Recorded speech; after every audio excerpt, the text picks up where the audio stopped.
Greetings, and welcome to another episode of our comic book review for the week at 1Up Collectibles. This should come as no surprise, because, as I'm going to say it time and time again, this book is amazing, and I keep reviewing it. And, oh, by the way, this issue did not let me down again. Matter of fact, it even kind of surprised me a little.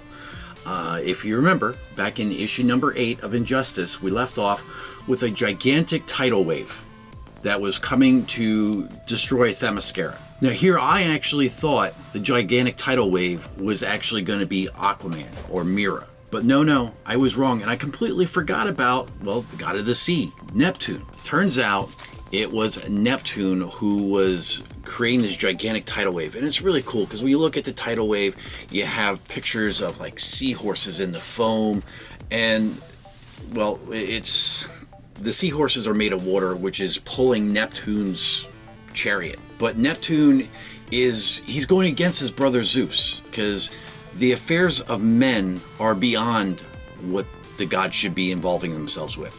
Now, by having Neptune here, who do we expect? None other than Aquaman. Aquaman is coming. Now, Superman is the reason why Neptune is here, because him and Superman are working, they're allies, so to say. And, well, it turns out there's this really cool passage in the book. We have Neptune saying to Aquaman, both are fighting with their tridents, and Neptune proceeds to say, "You may rule the kingdom of Atlantis, but you're just a man fighting a god, Arthur." And we have Mera coming in. She obviously is able to bend water, and she's basically a waterbender. And then we have Aquaman underneath the sea pulling Neptune down, and proceeds to say, "You want a challenge? Is this a challenge enough for you?" And Aquaman just proceeds to beat the living crap out of Neptune.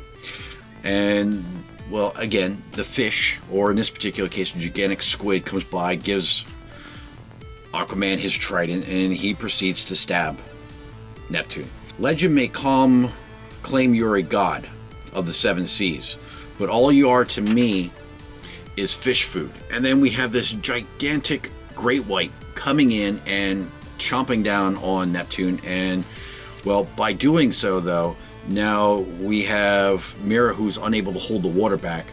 And sure enough, we got a gigantic tidal wave coming down and is crashing down on Themyscira. All the heroes, everybody. And, well, to be continued. So you pretty much can guarantee the next time that this issue comes out, I'm going to be reviewing it. The only way I'm not going to be reviewing it is someone else is sitting in the seat reviewing it for me. Now, onto our rapid fire pull list. We have Lobo, number 10. And, you know, I have not really read any of the Lobo books because this is not my Lobo.